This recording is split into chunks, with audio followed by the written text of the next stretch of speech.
You're listening to the Electronic Media Collective Podcast Network. Yeah, it's a mouthful. For more great shows like the one you're about to enjoy, visit electronicmediacollective.com. And now, our feature presentation.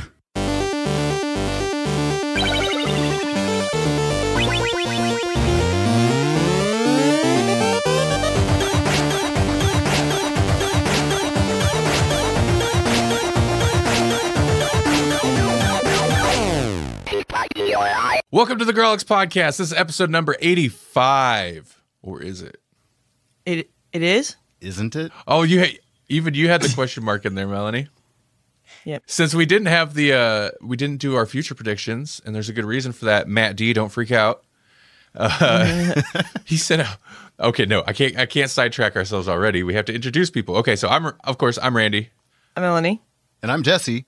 And we are joined today. It's been a while since we talked to this individual. We are joined today by Pete Mitchell. How's it going, Pete? Great. Thanks for having me. It's been, I think it was 2017 when we talked to you last. It's long. I could be wrong. Okay. Yeah, it's 2 years ago. Yeah, it's been a while. I'm all grows up now. It might have been even longer because it was right before you released your Diamond Head solo project. So that was that 2016? I want to say 2016, yeah. 2016? Oops. So it's been longer than we thought. Oh, God. That actually makes me sad that that's the last thing I put out. Like, what the heck? I need to make more music. But you have been. I mean, you've been doing other projects. You did Musings on Mars.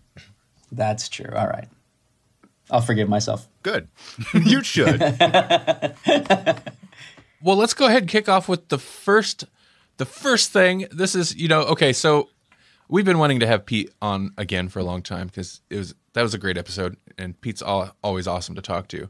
Thank you. But we found an excuse, like, hey, you're doing a thing, Pete, and we can talk about it on the podcast. You should come back. Come back to us. So you're running a Kickstarter right now, and at the time, I believe there'll be like 9 days left at the time that this episode will go up. Tell us all about this Kickstarter, which I believe is already successful, maybe? It is. Yes, actually. I got very lucky with that. I was a little surprised. So the initial impetus for this thing, I wanted to do a Kickstarter for a while, but the way that I make things, I don't really need money up front to make anything. Like, that's not ever been a thing that's, you know what I mean? Like, if it's an art project or a music project, it's not money that stops me. It's usually like discipline or organization or fighting the, overwhelm or scatterbrain. It's usually some other thing that stops me. That being Kickstarter a human. won't help. Being a human. That human thing. It's the worst. Until they come up with a way to get around that, then that Kickstarter's not going to help that. But I've always been curious of whether or not this is something that would work for me as a tool. But I could never come up with a reason. Anyway, in January's, they do this thing called Make 100, which is like a challenge, really, to make 100 of something and put it out into the world. And usually it's so they'll limit the number of backers at that level to 100. Usually it's like, you make a book and you only print 100 copies of it or something like that. Usually it's not 100 individual customized things, but I thought that would be more fun. So I decided to do a thing where I'm going to make 100 silly superheroes, and I want people to name their superhero, and then I will illustrate that superhero and animate him in a like pop it up on screen, striking his pose and saying his name, and the person who names him gets to voice the character in the anime. Like, I'm going to put all these together in an animation at the end. That was like a terrible elevator pitch, by the way. I was like, I just realized, like, if I'm supposed to be concisely explaining my Kickstarter, I failed right there. But hopefully you get the idea. We don't concisely explain anything on this podcast. Okay, good. Don't worry. You are the perfect podcast for that. Yeah. That's why you're my boys. Yeah. Even the premise of our show is difficult to explain. We're named after a symbol that people use instead of swearing, but we never swear. And we talk about comic books. That's what that means? Yeah, that's what Grawlix means. That's what Grawlix I didn't know that. So that's Cubert. The Cubert is the Grawlix king. Yep. That's amazing. And this happens every time. Like, every time we explain it, someone hasn't, like, they didn't know. Right. Aw. So it's educational. That's part of our mission. It is now. I learned something today. Yes, excellent. So one of the examples that you have on the Kickstarter page, because like they have you do a video and whatnot to explain it, and then you had like a secondary video of like one of your first kind of like, here's a sample of a silly superhero, and it's Potato Fudger, which I thought is perfect for the Grawlix podcast too, because it's just skirting on the edge of maybe having a dirty connotation, right. No, which is funny because I don't think he meant that. It's weird. So that one came from my really good friend Brian Ballinger, who's an incredible artist out of Indiana, and anytime I have like kind of a wild idea for something, I'll run it by him. And so I ran this Kickstarter idea by him, and he was like, well, I already know what my superhero is going to be. And I was like, you do already? And he's like, yeah, the Potato Fudger. And I was like, all right, you got to tell me what his power is. Yeah. And he's like, oh, it's obvious. His power is he could turn any potato into fudge. So I was like, okay, well, there you go. The Potato Fudger. Yeah. So it is relatively innocent. Yeah. So if we go and want to do this, we have to give you a character's name and then their powers, and then that's it, and you do the rest? That's it. And in fact, if you don't want to come up with the power, you just want to give the name and let me assume the power, that's fine too. So it's kind of as little or as much as you want information as you want to give me. But yeah, that's basically it. And I'll illustrate it, and then the person would get a original watercolor illustration sent to them. And then again, if they want, they can voice the character as they pop on screen. So right now in the example that you guys saw, Randy, it's me just going, I'm going to fudge that tater. But ultimately at the end, it'll be my friend Brian saying that. So it'll be whoever gives me the name will say their character's catchphrase. And then everything's going to be consolidated into a short film and then a book of all 100 silly superheroes. So that's actually what I'm most excited about. It's going to be a lot of work when I finally get all these names in, because I didn't realize that. Like, I actually got to draw all these superheroes now. Yeah, 100. Yeah, 100 superheroes. 100 watercolor superheroes. So that's not quick. I gotta think about that next time I do a Kickstarter. Like, wait, I have to fulfill this, right? Yeah, now I have to do this. People have given me money for this thing. Right. The next one you'll see will be like 100 Q-tips. Yeah, 100 Q-tips. I will buy them and then send them to you. I'll send you a Q-tip. That's much easier to fulfill. I will drop some paint on the Q-tip by accident, so they're all unique and different. Exactly. This fuchsia one is Fred. I have a feeling that's a realization a lot of people that run a Kickstarter have, is suddenly they're like, oh wait, I have to do all this now? Right. It's more than a theoretical thing. It's like, yeah, exactly. People are expecting these things. And that's fine for me. The big thing is the timeline, because I'm not great about like, I'm great about being quick on something, but I lose steam very quickly. So I imagine I'll crank out the first 20 and be like, oh man, this is awesome. And then like I'll get sidetracked by something, and then the next 80 will take me forever. I had a question about that too. You're fully funded already, but how many heroes as of this recording, like, because that's a certain pledge level where you choose. You're right. So how many of those do you have versus how many you're going to have to come up with to make up the difference? That's so funny that you say that. I've been talking about that a lot lately. Like, how am I going to fill that gap? So I think as of now, we're still under 50 characters. So if I don't get that many more, then I'm going to have to come up with 50 characters on my own. Which everybody has exercise. A potato power. There's the potato flipper. There's the potato fudger. I love it. The potato fryer. Ooh, that's a good one. Yeah. Just give him a Burger King helmet and he's just fine. I love it. No, that's exactly right. Like that's gonna stretch you're gonna see a lot of similarities in the second half of the superheroes. You could tell what Pete really ran out of steam. There's Pinhand Man, Windowsill, the character. It's just a windowsill. Yeah. He keeps the cold air out. That's his power. And his catchphrase is, "What a great view." The other thing I didn't tell you, the other thing that makes this even more ridiculous for me is I'm writing a miniature theme song for each character. What was I thinking? You were really 100 excited drawings about isn't this. enough. Yeah. I'm going to write 100 mini songs. Like, this is not Kickstarter. This should be like sadomasochism starter. Yeah, no doubt. Also, probably a realization a lot of people run a Kickstarter come to eventually. Right? Well, I've heard all the warnings about running a Kickstarter. And one of the reasons why I've taken so long to dive in is because I've definitely been afraid.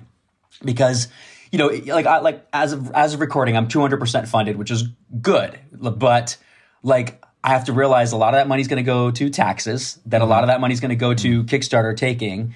And then except for the watercolor level, which is reasonable for me to produce a watercolor, the rest of the levels are physical things like the book or the postcards. So those actually cost money to make. You know what I mean? Right. So at some point, yeah, like the money I end up with is going to go to fulfillment, which is totally fine. I didn't do this to make money. I just thought it would be a fun idea. But I've read the problems that people have with shipping overseas and how, like, if you don't calculate things properly, it ends up like people end up breaking even or even losing money on Kickstarters, even if the Kickstarter is successful. So I'm hoping those two things don't happen. Right. But that's a possibility. Speaking of like crowdfunding and like the issues, like every crowdfunding is a little bit different.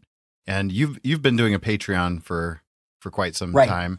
This obviously is different in that the feedback is immediate. It's not like a slow burn. So having success with this one so quickly, does it give you ideas for how you might use it in the future? Like, do you want to do more new projects like this, or do you have old projects that you'd love to maybe revisit and see if Kickstarter is the right way to go with them? Man, those are really great questions. I think a little bit of both probably. So the real thing I was going to do Kickstarter for is my next solo album. It's the one based on my Johnny Cash cover of The Man Comes Around. I wrote this album after seeing the movie Logan because I fell in love with that film. It's an amazing film. Yeah. And you guys have, I'm sure you all have seen that, right? Yeah. Oh yeah. Okay. Yeah. Of course. Because again, you're my people. You know, Wolverine's always been my favorite character. So to see it treated like with that depth and realness, and anyway, so I fell in love with the film. That the Johnny Cash song at the end kind of haunted me in the way that it's supposed to, and so it stuck with me for a while. So I covered that song, and then I made like a little sample pack out of my version and started writing other songs based on that. So it's this weird like meandering kind of journey to get to this place. But I ended up writing a full album of these like post-apocalyptic style songs in that vibe, right? And I realized last time I just dropped an album was Diamond Head, and then my friend Bill and I dropped our Musings on Mars cover album, and both of those did poorly. They were received well. Anybody that heard them liked them, but they just, you know, we're in that time now where people aren't buying albums or for whatever reason. And so they both kind of fell flat. And what I thought was I had a theory that the reason for that was because when you just drop something, there's no urgency to get behind it as a buyer or a fan, right? And when you do a Kickstarter, there's built-in urgency. You've got 30 days. You know, if you don't take part of this thing in 30 days, you're going to miss out on something, you know? Right. And so I thought, well, maybe that's a way for me to build kind of urgency and interest in the project while also letting people kind of be part of the process if that's something that anybody cared about. But something that happened with this Kickstarter that I just did, the Silly Superheroes one that I didn't count on, that ended up being great was, so I put this thing out there, and it was just, like I said, for me, it was just a way to do something that fit, you know, Kickstarter's Make 100 challenge theme. Just, you know, I was like, I really want to do this. Let me just do this. But the unintended consequence was a lot of people like wrote me. They're like, oh my God, I've been talking with my kids trying to come up with our superhero name for the past hour. And like, you know, or just like tons of people like getting back to me saying like how fun that process was for them to like sit there and talk with their kids or their wife or whoever and like come up with what their superhero name was. And to me, I didn't think of that at the time, but it makes total sense. Like I'm sort of challenging people to be creative. Right. And you know what I mean? In a way that maybe they wouldn't normally think of, you know? And again, that was unintended. I didn't do that on purpose, but I'm realizing now that I need to do some level of that in each Kickstarter that I do. I need to do something that gives you that feeling, because I love that feeling, and I'm psyched that people are experiencing that. You know, I want more of that. Right. And that also, you know, that builds added connection to the project itself with the people, with the backers, and yeah, the people who get on board. And it's like beyond just building hype, which is, you know, part of, I think, what you're saying about like an album, figuring out how to build hype and get people like invested in it. But yeah, like if you get people connected in a like where they have a creative connection to it in some way. Totally. They'll definitely be on board with whatever it is. That's huge. And I think you're totally right about that. I think that's the new paradigm we're in now as independent artists and creators. We can't, I can't compete at the Lady Gaga level. I can't compete at this level musically, without the resources. But what I can do is do exactly what you said. I can make a very real, honest connection with the people that listen to my art and listen to my music and buy my art. And I can let those people be invested in that in a real way, in a way that they can't be with something too big. Like, no one feels that connection to Maroon 5 necessarily because they're just too big. And in the future, when they're old or whatever, most likely, who are they going to remember? Somebody that they listened to on the radio, or somebody that, made something that they had part in. Right. It's a big thing for somebody. No, I agree with you. That becomes the story, right? That becomes part of their story. Yeah, I love it. Thank you. Me too. Yeah. You mentioned the album, the cover album. Jesse kind of brought that to our attention when you released that, because he's a lifer. He's a Pete lifer. I know, man. I love it. I love it. I love when your name pops up on something, Jesse. Anytime I see your name pop up in a comment or a feed, I'm like, yay! Oh, good. I'm glad. I have the Diamond Head with the limited edition one where you hand printed the CD cases and stuff. I've got that right here in my office. It's awesome. Oh, that's awesome. I like the idea of the cover album. Do you want to mention what that is? We don't have to go too far into that. And then I just want to get at what you've been consuming lately and what you've been enjoying. So right on. So that was a really fun project for me. So Bill is the guy that produced Diamond Head for me. He did all the music and instrumentation on Diamond Head and the arrangements. Now, normally with No More Kings stuff, that was Neil's job.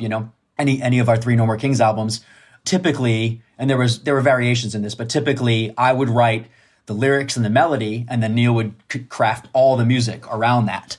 And then, like I said, sometimes, he would come up with an idea and I would write lyrics to his idea. And so it worked different ways, but usually that was the breakdown. I was in charge of lyrics and melody and he was in charge of all the music. So when I moved out here and, stopped doing No More King stuff so frequently, I, still had to scratch that itch. I still had to make some music. So I met Bill and he became sort of the guy that did all the music for Diamond Head. So we finished that. And we'd been throwing around ideas about something new we could do. And we always sort of, we go into a studio and he just jams on piano and I'll just start singing. And of course, a couple 80s, we started doing some 80s tunes as a joke. And then we were like, wait, these actually sound kind of cool. What if we did an album of just, 80s and 90s kind of classic tunes done in this really, left of center kind of modern jazz vibe, I guess. Yeah. And then got these really solid players. So great upright bass player to come in, great guitarist, great percussionist, and just really, really treated this thing as a good kind of jazz album that happened to be 80s covers. So we did that. And there were a couple of songs that didn't make this album that we were like, all right, well, we're going to have to do another one. So we plan to do this as kind of an ongoing series where I'll revisit that idea in between bigger, original albums. So that one came out, and then I'll do the one I was just telling you about, I Measured 100 and then probably we'll do another chapter of the cover album. I think I'm at this place now, speaking about what I've been up to lately, I'm at this place now where I've got a hard drive full of sort of half-eaten sandwiches, all these projects that I start and then abandon.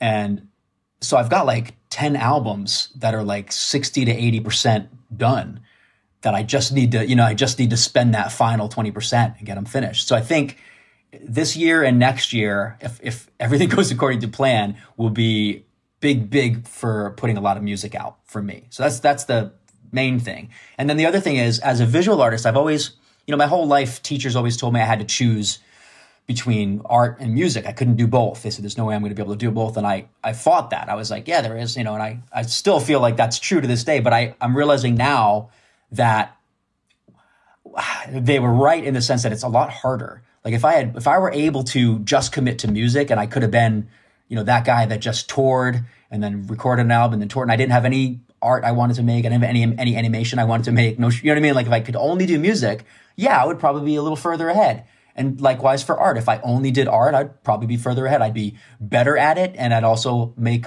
more contacts, and that would be what you'd know me for. So as it is now, if you're, you know what I mean? Like, I don't know how you feel as consumers of the stuff that I make. Like, do you find yourself confused sometimes by like how scattered I am, or do you think that's part of the deal? No, I love it because I think of artists like Will Smith. I mean, for every, I don't know what a good example would be of just a traditional pop artist. For every Taylor Swift, there is a Will Smith out there, where it's like he's crossing genres all over the place. He's a hip hop artist, but he's also an actor, and he does all these other things.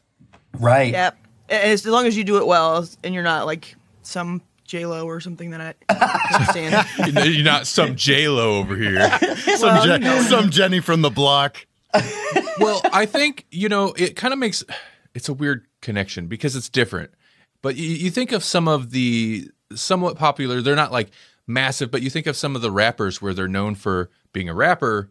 And then also, it's not always artistic things, though. It's a lot of times it's like business stuff, but they're also like, a businessman. I guess the Kanye a thing clothing mogul or there's a ton. You're right. There's a ton that are like clothing lines or like headphones or But that doesn't count. That's like being famous for being famous. That's not the same. I think in that case though, that becomes part of their brand, like their personal brand, and I feel like it's different a little bit. And I like I said, I'm not a business guy though, so I respect the artistic side of it more. But I feel like the Pete Mitchell brand is, I think it's a package. I think it is kind of a package. And Jesse's answers probably has more weight because he came to you as a fan, but I know you because of Jesse. But like, when I looked into like, okay, what's Pete do? What's he into? And it's just like I know you as like a musician and artist and like a guy with all these projects. So like, that's kind of how I know you anyway. Interesting. Okay, that's interesting. So yeah, you already you were okay with the idea that I did a bunch of different stuff. Oh yeah, no, I like it, from the beginning. But I totally get what you're saying with like, if you could focus on one, you could probably be further in that thing. Right. Yeah, but I can't though. Like, I guess what I finally realized is it's futile for me to like imagine myself as this fictitious version of myself that got that right. Like, this is who I am. I'm a scattered guy, and some people, thankfully, Jesse, you dig it. Like, Randy, you dig it too. Like I just have to kind of embrace that, which is fine. I mean, like I said, I can't change it. But anyway, the reason I bring that up is it makes it harder in a lot of ways. It makes it harder to have my audience know what the heck I'm doing, because they're like, wait, and then I feel like guilty sometimes when I announce something and then I abandon it for something else, because I feel like if I were a fan of me, I'd be annoyed that I seem to never finish these things, But then I do finish enough that I don't know. I'm trying this year. I'm trying to concentrate on like maybe less beating myself up about this stuff and maybe more just accepting and then working within those constraints. You know what I mean? Yeah. Yeah, for sure. Yep. Mm-hmm. I feel like we've had some interaction on social media about this, but I have to ask, since we're actually talking, did you watch Cobra Kai? I know this is like when I first discovered this series was a thing, you were the first person that popped into my mind for obvious reasons. But did you watch it? Did you dig it? And I know this is something I'm sure I didn't watch Jesse. I feel terrible, Randy. I actually didn't watch it. What? That's I know. Amazing. I know.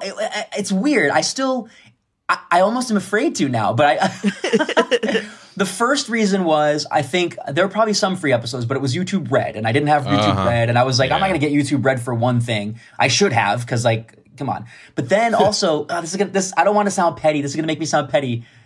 Edit this out if it makes me sound petty. I was a little hurt that like they didn't use Sweep the Leg. I was a little bit like, you gotta use it. Like, why didn't you use it? So I think that kind of slightly turned me off to it. And I got to get over that, because that's just like silly for me to be hung up on that. So if I can get over that, then I will give it a shot. I should give it a shot, guys. I really need to, because like I would probably love it. Oh, I think you would. I mean, yeah. The only problem is, it's hard to separate, because I'm like, Pete did this first. Right. There is that part of me that is like, he basically already had this nailed out. Yeah, the story already exists. Yeah. I mean, I know you had like no ownership of it, but like, when I'm watching it, I'm like, somehow, in some way, somebody owes Pete money for this. I don't know how, but like he did this. This is he did this first. What I love is, I actually do love when I hear that, just because enough fans have been like, I already saw this thing. It was called Sweep the Leg. You know, like I do like that sort of jumping to my defense kind of vibe. And the truth is, there's no ill will. Like, the people who made this probably felt the same way I did. They were just fans. They were excited to tell this story again. I don't blame anybody for that. I think I just, like I said, I was a little, I hate saying it because it makes me sound like I was a little butthurt. That's all.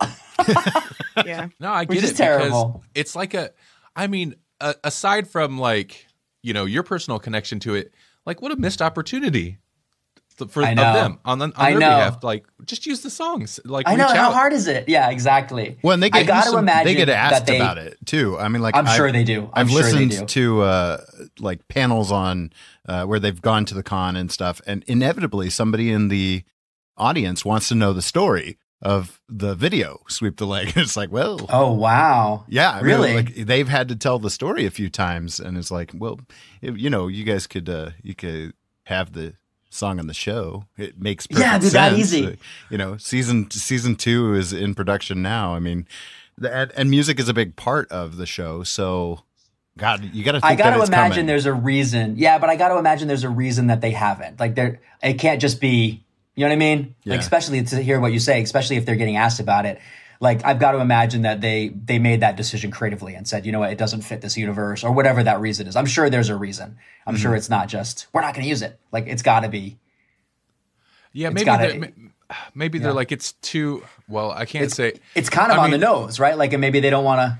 Right. Well, I was going to say maybe it's too self-referential, but man. Yeah, exactly. They're not necessarily avoiding that. So. Oh, okay.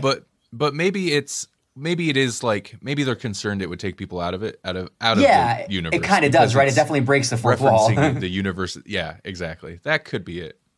I'm okay with that if that's true. I think for me, I just wanted, like, from some level, just that acknowledgement, kind of maybe what you guys feel too, like just a sense of, like, I don't know, like acknowledging where it came from. You know? Well, that's sure. the thing, because the whole show is referential to this thing that came before. So it seems like, hey, there's the step in between, and just acknowledge that it came before. I don't know. But it seems like they're all fans of it and whatnot. And it's just, for whatever reason, not in the show. I don't know. Yeah. And like I said, that's okay.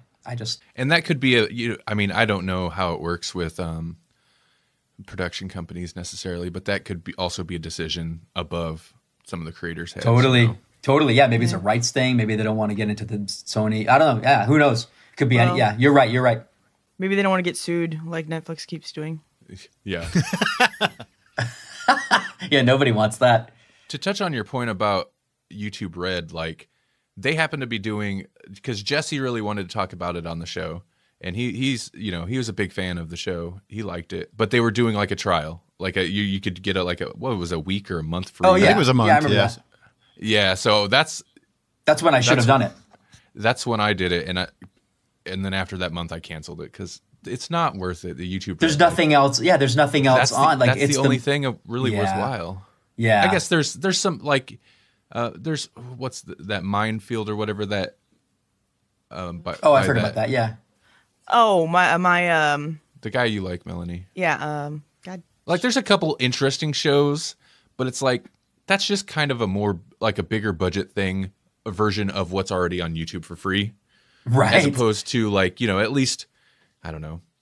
One thing I was surprised about with the show, not to like really get into talking about the show especially since you haven't seen it, but like, it's YouTube, so I was kind of like, is this like they're doing original series, like original fictional series now? Is it going to feel cheap? Like, they actually invested money in it, so I'm glad on that. Oh, nice. On that side of it, but well, maybe it was all guys that are in the industry, because that always like the special effects guys that had their own YouTube channel. Mm-hmm. The Portal, Freddie W. Yeah, and Rocket Jump. Those were always awesome. Yeah, but that's because they already worked in the movie. Yeah, and they build and some of those channels, they build a business around it, so they have their own production company basically. Well, I think that's why they started. Well, no, I don't know about this, but I was going to say I think that's why they started YouTube Red, was for that, because there were enough channels with above 1 million viewers that were doing this great content already. And they thought, well, if we can, spin that out into maybe a little kind of deeper dive stuff, like longer format, give them a budget, maybe this could be cool. But I think the problem is exactly what you said. I think if you're already a fan of those things, you're just going to watch their channels. And there's really no compelling reason to jump over. Cobra Kai is a compelling reason, but it can't just be the one thing, Right. Yeah. Because same thing with I love HBO. HBO is the greatest. But once I finished catching up on Westworld and Game of Thrones, I dropped it. Yeah. I'll pick it back up again. Totally true. Yep. When they start up. And they when see they that. start up. They've got to see that those in their spikes. numbers. Yeah, I agree. They've got to. Now, Netflix is a little bit of a difference because they're constantly adding new stuff. There's always new original content on Netflix. I can't remember the last time I watched like a normal movie on Netflix, which is what it started as, right? Like it was supposed to be the blockbuster. Now I'm just watching their original content because it's that good. Yeah. Amazon's headed that way too. So yeah, it's interesting. But again, to your guys' point, I think YouTube hasn't made that jump yet where they have enough compelling original content on there that you can't find somewhere else. If they could figure out a way to do that, then yeah, they can charge the Netflix fee. And another, again, I'm sorry to sidetrack this into like non-Pete focused things, but like another thing with YouTube with me is like, not that I don't want to support YouTube, not that it needs to support it. Google owns it, okay? They own it. Yeah, they're doing just fine. But I don't want to support the direction YouTube's going. And YouTube Red is 100% like part of what I mean, if they're going to produce like quality original stuff like Cobra Kai, that's fine. But like, YouTube should not be a cable network, Like, no, I agree. I don't it's think against that's the right direction. Yeah, it's against its ethos. Its ethos was a place for people who make content to share their content. It was supposed to be sort of democratic that way, right? Mm-hmm. So when you shift into it being just another gatekeeper, just another, what am I trying to say? Like a cable network, basically. Yeah, you've missed the point of what YouTube was supposed to be. I agree with you there. I think that might be one of their big mistakes with just branding it YouTube Red. I think maybe make it a totally different thing, like a totally different name. Don't even connect it to YouTube. Let YouTube be YouTube. Mm-hmm. Yeah. Speaking of somebody else, tying it back into your endeavors, since we talked to you last, you've really bumped up your production on YouTube too. You've got a vlog series where you've done a number of things, both with music and with your art, and including like when you started diving into like the poured paintings, which even ties back to your most recent release with Bill. That's the cover, like that's the cover of your good catch of your album. So like, tell us about making things for YouTube then. So one of the, going back to my like scatterbrain idea of like, I do art, I do music, I do animation, like what? So I finally realized that the best way for me to combine all that stuff is through video, because then I can have the artwork come to life somehow where it's being animated some way, or even just show how I'm making it. I can easily show how I'm making my music and then end the final piece with the final music that I have with the animation I made. So for me, it became like the great way to just combine everything. And so once I kind of made that leap mentally and doubled down on that, that's when I started making things that were really fun for me to make, but I think are a little bit more interesting to watch, where you have like the recent poured painting stuff I've been doing. The first half of the video is me making the poured painting, which is, mildly interesting. But then the really interesting stuff happens when I start turning that painting into something else. I start finding a way to animate it, or I start making music from it by like, mangling whatever. Like, so that to me, that's been exciting for me, just to really use YouTube. Now it's funny too, because I have this sort of ongoing problem where I've got, an audience with No More Kings, but we're not making any new No More Kings content. So I'm still making stuff as me, but it's hard for me to like port those people over and say like, hey guys, I know you came here for this, but come and watch this stuff while you're waiting, Right. And so, so like my No More Kings YouTube channel has a decent subscriber base, but I'm not posting anything there because it doesn't relate to No More Kings. And so that's been a little, not frustrating, that's not really the right word, but a little bit frustrating to like be making this stuff for my channel that has a very small subscriber base compared to the No More Kings one. But yeah, anyway, it's nice to hear you say that you've noticed the increase in the quality, because I feel like once I made that connection in my brain of how to bridge everything together, I really did want to make these things really, really interesting and fun to watch. So I'm glad that you feel that way. Oh, yeah. It's like a sandwich. Like you have all the different layers of the sandwich, and YouTube just became the bread. now we have a sandwich. We have a package. Before that was just a salad. It was just a goulash. Some mushy, moldy salad. Woo, that got morose all of a sudden. Yeah, sorry.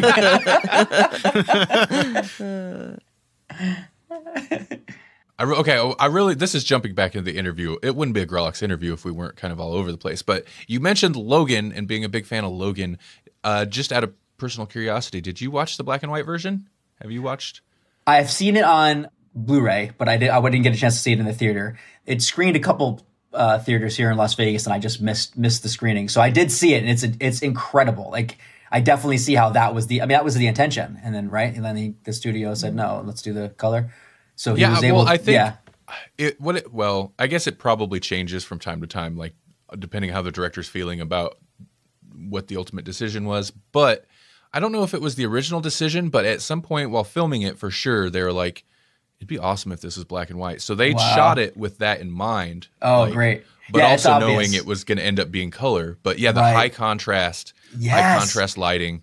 Well, that's the thing. You can't just take a movie. Oh, it did. You can, and that's the thing. Like that's why I think you're probably right about that. You can't just take a movie and turn it black and white. Like it's not necessarily going to work. You know, like exactly what you said. The contrast, the richness. Like certain colors obviously would look the same. So so you have to shoot the color stuff knowing what it's going to look like in black and white. And I think that's obvious that they did that there. And it works so well too because the movie Shane is such a big part of Logan, and having that be in black and white in the color version, so to do this version where it almost feels like it could be Shane, it's an extension of that Western. It's really cool. It really drives that home, I feel like. What have you, has there been any movies or TV shows that you've been really digging lately? Like, what have you been consuming? Oh, man. Well, obviously, you guys know everything Marvel. I'm all over.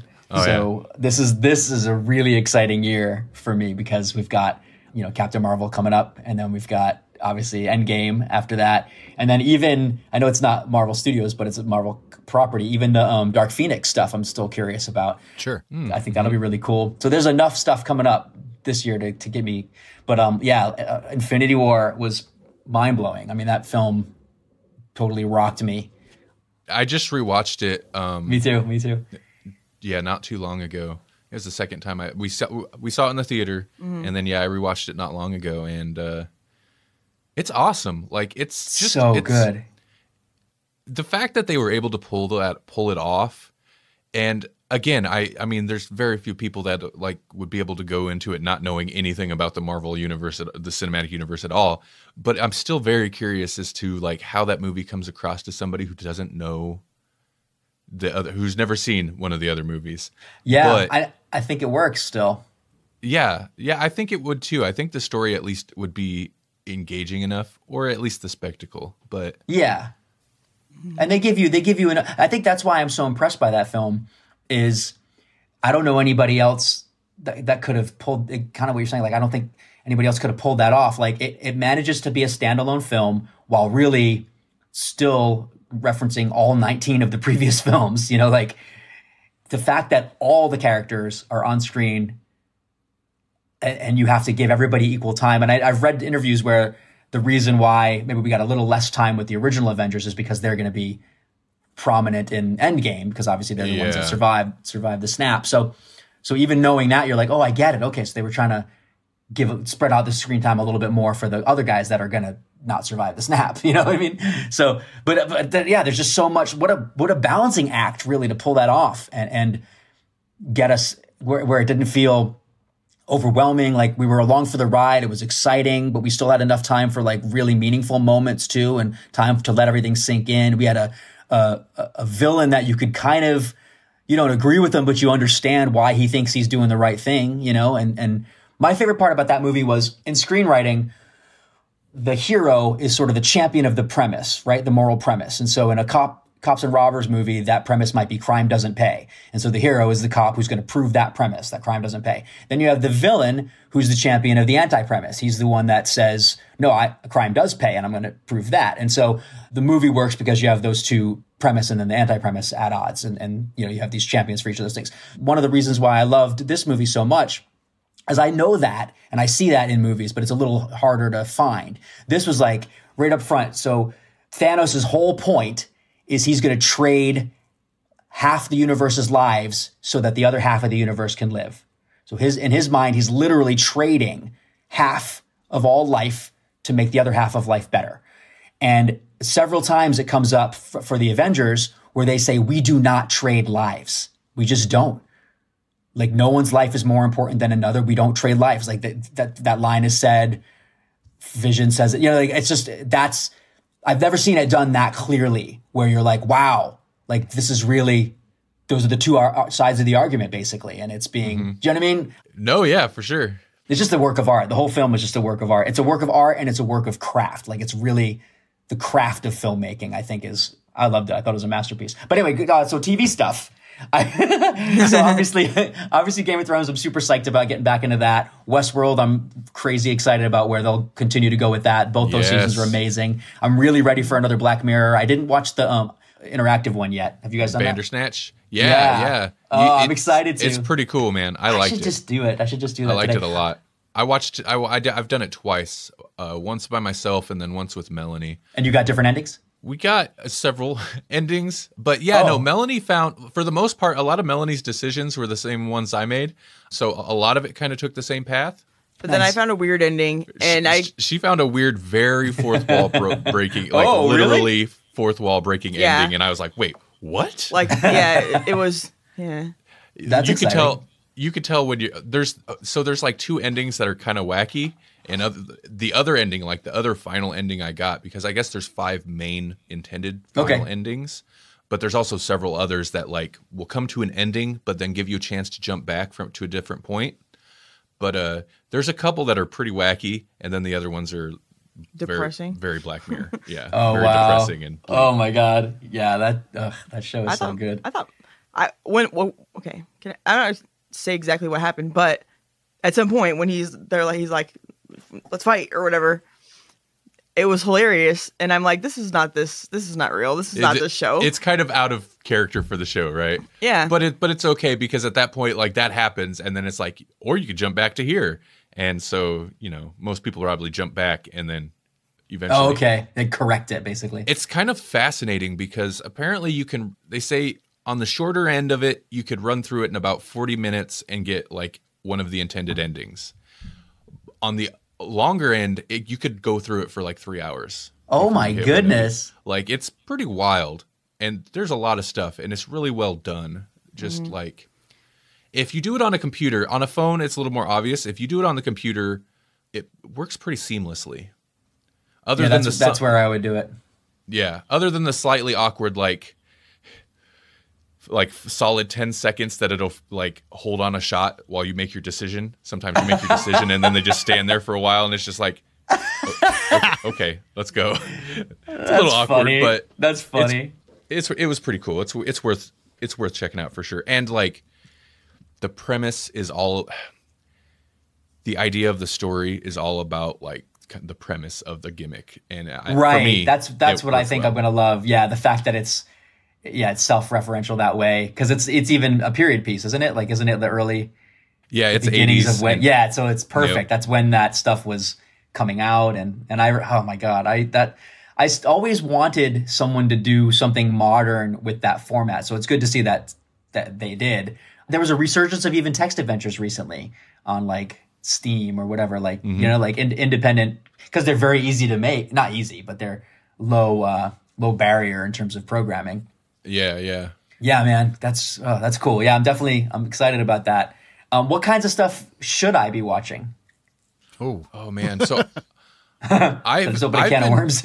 You mentioned Netflix. Have you been watching many Netflix original series? And I realize like half of the original series on Netflix are basically foreign shows that Netflix bought the rights to. Right, but I've been eating up a bunch of that stuff, and some of that's really good. Like what? Let's see. I just finished 1983. Okay. Season 1. It's pretty good. It's like I guess I don't know that would appeal to comic book fans, I suppose, but it's like an alternate history thing. And The 1983 is like a reference to 1984. It's not directly connected. Right. There's like a 1984 book nod in it at some point, but it's like kind of got a little bit of themes of that. But in a way, it's kind of a political thriller, which is generally not my thing. And part of the thing I was concerned about is I can't recall what country it is offhand that it takes place. It's like Poland or something. Okay. And I don't know the actual history of Poland well enough to be like, appreciate the alternate history that they're doing. Oh, right. Yeah, for you, it's like that. Yeah, no difference. Yeah. But like, well, this could almost like, except for when they mention what the Americans are doing and the fact that Al Gore's president, like this could almost just be history. I wouldn't know, but I don't know. Like 1983 is really awesome. Babylon Berlin is another period piece that's kind of interesting. That was produced by, God, what's his name? Tom Twinkler? Oh, yeah. The Run guy. Yeah. How do you, I don't know how to say his name, but there's no vowels in it. It's not our fault. It's like TWKKR or something. Yeah, I know what you're talking about. That was really good. What's more Grawlix appropriate? We watched a lot like Sabrina. That was Sabrina. Oh, how was that? Sabrina? I watched the first episode. I liked it. It was just a little. I don't know. It didn't. When I finished the first episode, I was like, yeah, okay, that's enough for me. I don't need more. And I don't know. I mean, I should have probably watched the rest of it, but it's always kind of weird, but it gets darker and okay. Yeah, I think that makes it more interesting for me, at least. I feel like we talked about it on a recent episode. I loved it. I thought it was awesome, but I love the style of it. Yeah, and it's like I said, it's like Halloween, the TV show. Like the season, totally. It's the holiday distilled into TV show form. Right. So I love that, but I feel like it's especially clunky at first. In terms of like exposition, like that first episode is definitely like the exposition's kind of sloppy, and I feel like that gets better. Oh, okay, but for me, that my major criticism was it does kind of like the exposition's kind of clunky throughout the whole thing. Yeah, a little bit. But they like they're constantly establishing the world, so that's part of it. They're just trying to get everything right. No, that makes sense. Oh, this is a total tangent, but. Where are you guys with Walking Dead? I'm current, and okay, or I think I'm current. We fell off. Well, maybe I'm not years current ago, but I'm on the current season. Been that long? At least. Okay. Well, yeah, I don't know when we fell off. It was just one of those shows. Like, I mean, because we don't have AMC, so we'd have to find it through other means or wait for the streaming service. Me too. We fell off. It was. I always buy it, so I always buy the current season and then watch it. So I'm always only a day off. I mean, I was still enjoying it. Mm-hmm. It's just, and I think we fell off around the time I moved out here. So like I moved and like there was just a change in our habits, our viewing habits and stuff. So it was just one of the couple shows that we just haven't picked back up yet. Right. Yeah. I'm just always curious about people because you were fans at some point. You were like always. I love Walking Dead and I really want to watch it, but yeah. Okay. Because like I love it. And I get so disappointed in it at the same time. It's one of those like nothing can infuriate me like that show. But also when it hits, it's so good. And I'm not going to give up on it. Obviously, I'm going to stick with it. But like, oh my God, there's so much in recent history of that show that I'm like, guys, come on, get your crap together. Yeah. All right. So are you current? I'm current. Yeah, I'm totally current on both Fear the Walking Dead and regular Walking Dead. Oh man, they did that crossover. I'm not that far in. Like I would like to go back and get at least to the crossover point.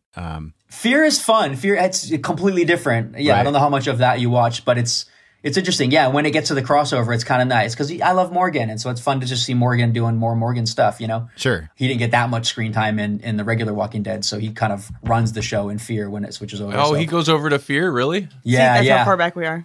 Yeah, we watched the first season of Fear. Okay, The Walking Dead. Yeah, they're in like 4 now, I think. So you're pretty far behind. I'm so glad you mentioned Walking Dead because that reminds me of a show I just started watching on Netflix that I should have recommended instead of any of that Babylon Bull. I'll have to cut that, but any of that others. Just Grawlix it. That was a Qbert noise that you can use. I was gonna say I think that's our new clip for when we have to censor ourselves. Yeah, it'd just be you doing the Qbert noise. Okay, I just started watching Kingdom. And so I'm about 4 or 5 episodes in, and so far it's pretty good.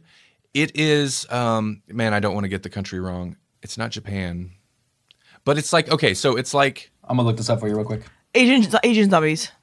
What? Asian zombies? Oh, there's Yes. zombies? During samurai times, right? It's Yeah, Korea. so- Oh, samurai zombies. It's Korean. I'm okay, all yes. over this. Are you kidding me? So you've seen The Train to it's Busan, just- right? Just as a separate. Yeah, quick yeah. thing. Yeah, okay. So anyway, continue. But I saw no the idea trailer. zombies. I saw the trailer. I don't know where, on YouTube probably at some point. It's a TV series, but it's zombies in like you know, if it's Korea, what do they call like that time period?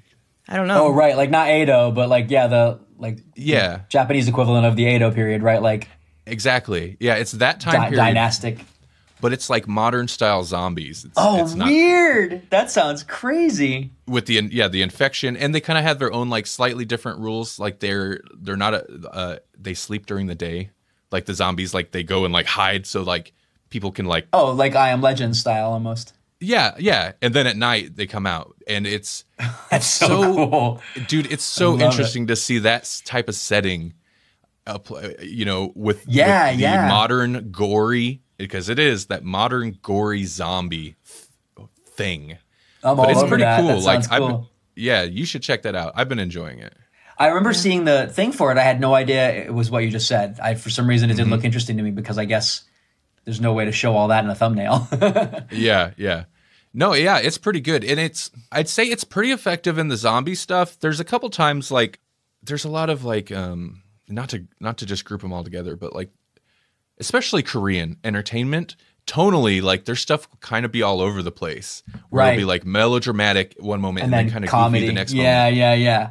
Yeah, and I don't feel like the show is too extreme in that respect, but there's definitely some one of the most like where I was watching it, I'm like, oh, this is actually pretty tense. Like it's building up to like this kind of zombie situation, like one of the first zombie situations. And I was like, this is really well done. Like it's tense and like stuff's about to go down. But then they kind of undercut it with like a couple of these goofy characters there, like being like, I don't know, goofy in a way that characters only are in those type of Right. movies and shows. Yeah. Right. So like it's a weird mix, but it's not too extreme in that respect. Okay. I know what you mean though. That's just enough to be like, ugh, no, don't do that. Don't do that.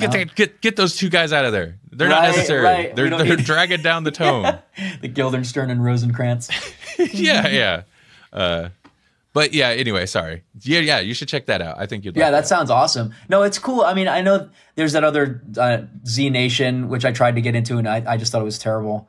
Like, there's a bunch of zombie, not bunch, but there are zombie, like, serial stuff that doesn't work as well as Walking Dead, and that's why one of the reasons why I'll always return to Walking Dead is because it was the original, and it's still doing it the best, in my opinion. But yeah, I think it's funny that what you hinted on with the. So one of my problems with zombie movies, and I want to get over this, but is like it's always so obvious that it's just people in makeup pretending to be dead, you know, like, and once it's hard to look past that for me, and I want to look past it, obviously, and I do, but that's the one thing and I think part of that is because of the way they're usually extras because of the number that they need, so they're not like, you know what I mean, like their acting is going to be like about what you'd expect from extras. The makeup for the hero zombies is great, and then once you further back they get a little looser or whatever. But also, you know, you could tell that it's prosthetics and skin tone, like, or like they won't age their hands, but they'll age their face. So you'll be like, wait, what? You know, like they'll just make these small little errors that kind of hurt the full believability of it. And I keep wishing someone would make one where they really decided to get all that stuff right. Well, I feel like The Walking Dead, especially for a TV show, and not that they don't suffer from, like, you can tell when there's lots of zombies, it's like some of the zombies are a little less convincing, but they do have, like, when they channel their time and makeup crew onto like a hero zombie, you know, like a central zombie, the makeup and stuff is even insane. if it's just like a scene that's supposed to be hard on you, those zombies have a lot of attention to detail put on them. And then kind of combine that with, I don't know that it necessarily translated well, and this is not a great example of like good zombie, but I remember reading back in the day when the first Resident Evil came out, I just remember them making a big deal about they hired dancers to perform as the zombies. That's what I'm they getting had, like, at. Absolutely. Total control of their bodies, so they could Same thing with World War Z. Like you want like you don't want them to behave normally. You want them to be a little twitchy and like resurrected dead people, you know? So that's part of it. I don't know if it's a matter of like, I was thinking of how would you solve this? Would you film them in reverse and then like, you know, so they had like a weird walk, or would you speed up I don't know, like, are there techniques you can use to make them, or maybe what you said, just hire people that their whole thing is, you know, cool looking body movement that isn't really, any of that. Like, I think, speaking of Train to Busan, there are those zombies that like stand up like from being on their back, you know, that like weird arched way. And it looks so cool. Like they almost did a better job in that movie of having really otherworldly movement. Yeah, you should watch Kingdom. I mean, some of the extra zombies are pretty. It's like slump and run. That was the direction. But dude, speaking of the one, like when that scene specifically I mentioned where they kind of undercut it with a couple of the characters on the scene or in the scene, but when a zombie, because there's a bunch of people, like there's a crowd watching and then there's a bunch of zombies. When the zombies finally rise, the first one, like they do the art where she's like laying on her back and like just arches straight up. Yeah, I love that. And it's so unnatural. Like you're like, physics wise, I don't think that would work, but it looks awesome. Right. Yeah, I love that. Yeah, I guess that's what I'm getting at. Like, I just want to see them with that level of care in the way that differentiating how zombies would move. And also just they're driven differently. They're not like people going, I'm going to grab you. You know, like, it's got to be like, I'm going to get you. I'm going to get you. Oh, I got you. You know, like, anyway. I mean, it's funny to talk about them like they're real things, but that's how I think. I think like treat this as if it's a real, you know, physically motivated, like this thing wants to eat flesh, right? So it almost would move mouth forward, you know, like, I don't know. Yeah. I just would re-examine how we're portraying zombies. You bring up a good point. That's something that I think for like zombie stuff or superhero stuff or anything where you step back and you look at it and you're like, this is ridiculous. And that's kind of part of the problem. I know a lot of people like they don't take it seriously and like, why do people take this stuff so seriously? I think that's what really separates like the quality genre movies and shows is when somebody can take this ridiculous premise on paper and then treat it seriously or at least treat it like with respect and like really think about these aspects. I agree. I think that's why the Marvel stuff works so well. We know it's superheroes. We know it's based on comics, but they've done it in such a way that if they did exist, this is how it would look. Like it feels very grounded to me. Yeah, and you can get invested in it, and it's like all the dramas, like any drama, those are still fictional characters. I mean, you might be able to relate to them in some type of way, but you know, it's still fiction. So if it happens to have superheroes in it, that's fine. Right. Like they can still address the same issues, even if they do address realistic issues. That will oftentimes make it more interesting. You know, it's funny that you say that because I think one of the big, there's so many differences between the DC cinematic universe and the Marvel cinematic universe. And I really feel like unless some major changes happen, you know, DC just is so far behind, like in terms of one of the reasons I think for that, there's a couple things. I think even in the source material, but to get kind of to the point that you're saying, like we connect to the Marvel characters because they're human first. They're humans with powers. They're not defined by their power. Captain America, I mean, he's super strong and he's super whatever, but that's not what attracts to him. He's all heart. He always does what needs to be done. He's like just such a good guy, like such a good person, you know, and Tony Stark is conflicted. He's like arrogant, but he wants to, you know, I mean, like everybody has their flaw and their like humanity. And I think when you get into DC, even the source material, I mean, literally Superman, like he's an alien from another thing. Like there's no flaw there. There's nothing. Wonder Woman, like she's perfect. Like everybody's perfect. You know, Batman's the closest to maybe a Marvel type character, in my opinion, where like he's definitely flawed and he's got his demons. But everybody else, it's like it's hard to really relate to these people. So you're watching these super characters fly around and super beat each other up. And it's, you know, just all punches all day long. And then you get into Marvel stuff and it's much more, I don't know, like there's more to probably unpack than what I'm getting into just there. But even on just that level, I think a big difference between being able to connect to those characters and having some kind of humanity, some kind of flaw, some kind of thing that we can relate to, and then kind of grounding that in a way that we can see ourselves in that world. No, yeah, I think you have a point because, well, Superman, Wonder Woman, I haven't watched. I haven't seen that new Aquaman movie yet, but Aquaman, like a lot of and I think that's why Batman does so well for DC. But a lot of the main DC roster, the main characters, they're not people with superpowers. They're gods. They're gods. They're gods. You're right. It's hard to make them seem more human, right. Yes. Yeah, the same way the Greek gods had that same problem. And the only way to make us relate to those stories was they had to make them have babies with humans, so that we had a human Hercules. We can relate to Hercules because he's half man, but we can't relate to Zeus. So I think you're right. They made that problem of making, because Aquaman's a god, like he's half god, but basically, and you're right. Batman has always done well in all of its iterations because of his humanity. I still just want to say, if the Scarlet Witch and Vision had actually used their powers the way they could, then we wouldn't even have to worry about any of this other movie that just happened. I know. They have to nerf them in the movies because you're right. They would just be game-changing. Both of them, game-changing. OP. Too OP. They had to nerf them, man. The new patch, the Marvel patch 1.0 came out, and they nerfed their powers a little bit. Okay, one other thing I want to ask about. Thor, the Ragnarok. Do you see that? Loved it. I saw that probably 7 times.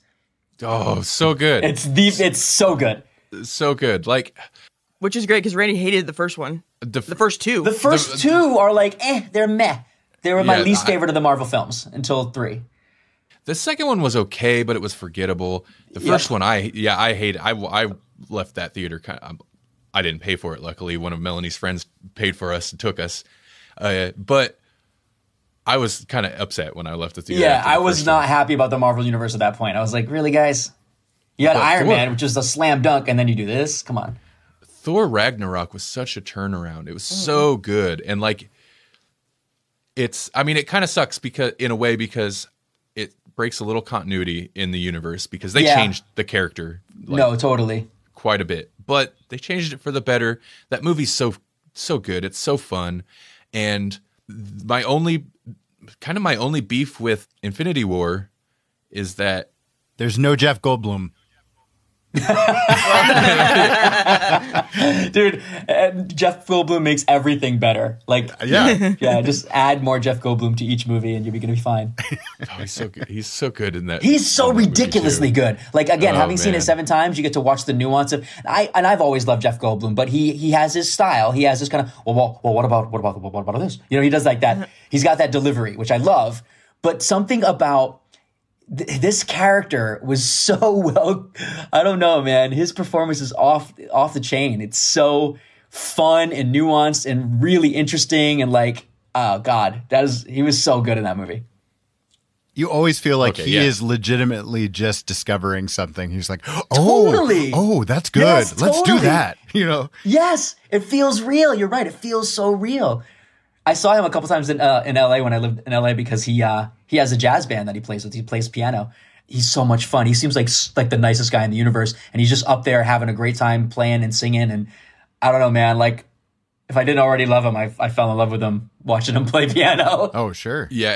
After Ragnarok, I fell down into a YouTube hole of just Jeff Goldblum interviews, and he did a bunch of like YouTube videos and interviews for different channels.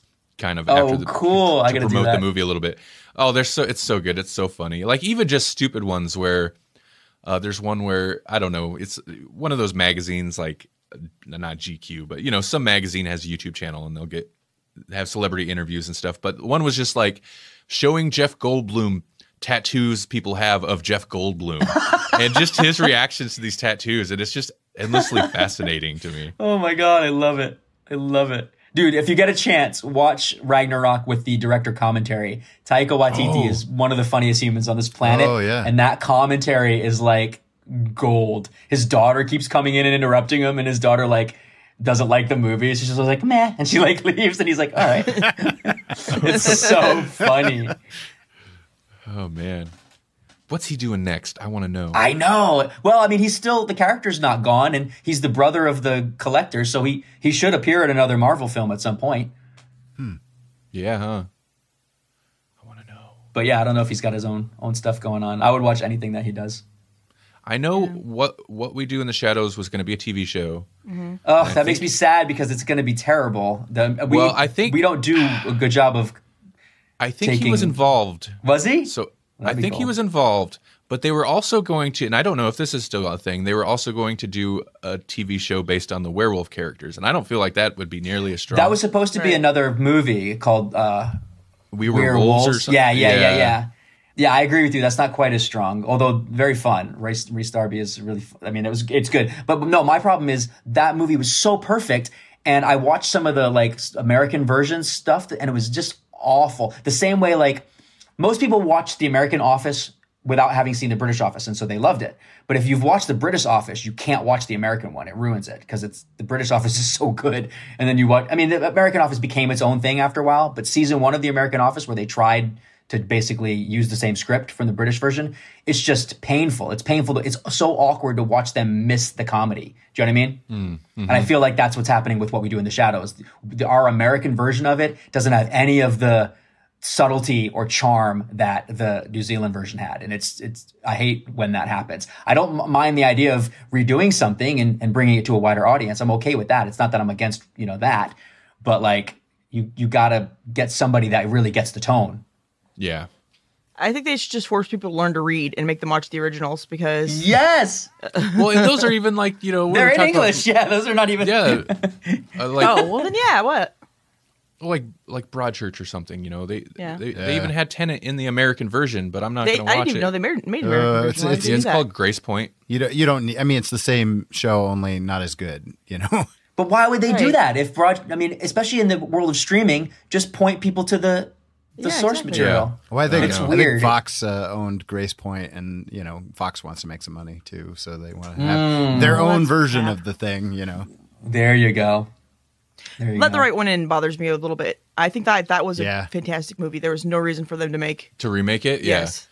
And at least they brought on a good director, but I liked the original better, and I think I liked the directing in the original. It was as good as it could be. Yeah, exactly. Mm-hmm. Like if you're gonna do it, that's the way to do it. But it still pales in comparison. Yeah. Exactly. Yeah. So see, there's no.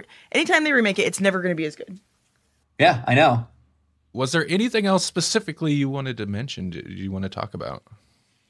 Not really. I guess, I'm thankful that you guys covered so much stuff for me. I think one of my big things I'm trying to do is I'm really trying to send people to my YouTube page. I really want to grow that because I feel like I'm going to be spending a lot more time making stuff there. So I feel like, if you like what I'm doing, you want to keep up with it, that's probably the best place to play along. But yeah, other than that, I'm planning on releasing a metric crap ton of music this year. Cool. Excellent. Yeah, we'll have links. For the listener, hit up our show notes at grawlixpodcast.com. We'll have links to all this stuff. We'll have links to his YouTube channel and any other social links and stuff. PeteMitchell.com, isn't that kind of your hub? DasPD.com. Oh, I think I got that wrong last time. DasPD.com, yes. I don't know if there is a PeteMitchell.com. I should try to get it, just in case. There's too many people with my name. That's the problem. I went to the dentist the other day, and the person was like, Top Gun. And I was like, yes, no one remembers that. Do you remember that? Tom Cruise's character's name was Pete Mitchell in that? Yeah.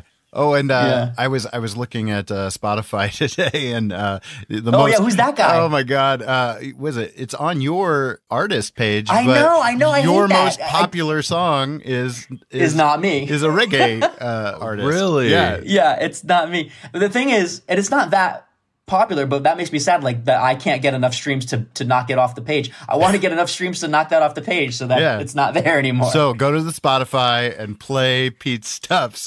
But not the reggae. Please, please, not the other guy. Do you have a Spotify artist account, Pete? I do. Okay. Well, I don't know how attentive the Spotify team is to. No, they were nice. I did what's called the artist separation request. Yeah. And they did. They were able to take some, but for some reason that one just lingered. I guess I can ask again, but I'm hoping to just. It's only got like 3,000 streams, so I feel like why don't I just beat that and then I can, you know what I mean? Force it off the page, but that's actually harder. To Pete's Spotify profile, and you can go help him out. Help me in my quest. Stream his real music. Get that fake Pete Mitchell music. Yes. And if you want a superhero, you got probably like 5 or 6 or 10 days left to get one of those, right? Yeah. Yep. Mm-hmm. Want to say there's like 9 days after this goes Perfect. Up? Yeah, my Kickstarter ends February 15th. So anytime previous to that, if you want to get a superhero, join me in that little fun experiment. Mm-hmm. Well, Pete, I'm so glad. You know, I felt this way at the last time we talked to you. It's like, you should just be on the show now. Have me on more, man. This is so much fun. We don't need an excuse. I can't believe we waited like 2.5 years. Yeah. We'll have you on again because it's always awesome having you on. It's so hard to like, for me anyway, it's so hard to be like interview mode.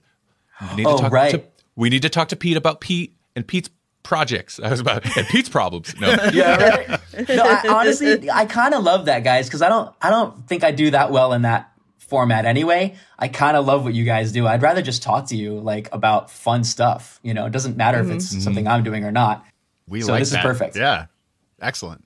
And of course, we're always open to talk about Pete's stuff and Pete's problems. But, that would be a fun ongoing series. Let's like dig into the. Oh man, that would be dark and scary. Check in Pete's problems. What's going on with Pete? I have issues. All right. Well, man, thanks so much for having me on again, guys. This is awesome. Thank you, Pete. Fun. Yeah, thanks. It was fun. It was fun. It's always a pleasure, Pete. We enjoy. I didn't even get to talk to you about Fallout. Ugh. Oh man! Actually, I do want to tell you one quick story about that. Yes. So, I lived in Japan for about 1.5 years, and when I was there, this was like 10 years ago. When I was there, I taught myself to speak Japanese as well as I could, like maybe like a 5-year-old, basically, because I was reading Japanese children's books, and I taught myself through these Japanese children's books. Anyway, hadn't used it since. So my first night of playing Fallout 76, and it's online, obviously, and that's one of the reasons I didn't really want to play it is because I like playing those games by myself. But anyway, I log on, and this guy is like dancing around the campsite, and he's like clearly wants to join me, and he like requests to join, and I join him, and he's Japanese, doesn't speak a word of English. And so we're running around, and I'm like recalling as much as I could. So I was communicating him in my terrible broken Japanese, and it worked. It was like enough to like, and it was so much fun because I was like talking to him as if I was a 5-year-old, like, like in Japanese. Awesome. Yeah, it was so much fun. Yeah, it was like, what are the chances that the first guy I meet is the only other language I speak? You know what I mean? Yeah. It was really fun. 5-year-old level or not, props to you for learning any Japanese. Thank you. Thanks, man. Yeah. It made me want to go back and study more because I was embarrassed at how much I'd forgotten. The other day I kind of wanted to learn French, but I don't have any reason for it. I don't know any French people. But I feel what? Get a French show that you super dig. Or Canada. I think that's why I wanted to learn French. I was watching The Break, or I think it's called The Break. It's like a detective show on Netflix, and I think it's French. And yeah, I think I could pick up French. I think that's a great reason to do it. I mean, I know it's hard these days to take a trip to France, but eventually you will. But even not with that in mind, like, getting into a French show or French music that you really dig and being able to enjoy it on that level, I think is worth it. Yeah. And you don't have to go to France. You can go to Canada. There you go. That's much closer. Exactly. There you go. Get or some New poutine Orleans. And speak some French. Or New Orleans. And harass our Canadian gumbo podcast friends. There you go. Oh, yeah. No, French is a good one. French is actually pretty accessible. It's not like, some weird, rare language that you won't ever get to use. French is very useful. Yeah, I feel like, I guess knowing one language is a little bit of a bummer in the modern day. But I guess on the plus side, at least I know English. And yeah, if you're going to only know one, this is the one to know. Yeah, exactly. Sorry, for real. We should end this. Oh, yeah. All right. Thanks, Pete.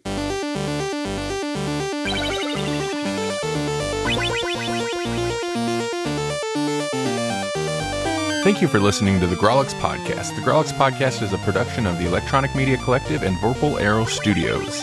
For more Grawlix Podcast, visit grawlixpodcast.com. Like us on Facebook at facebook.com/grawlixpodcast or follow us on Twitter at grawlixpodcast. We're also everywhere. All the time. All at once.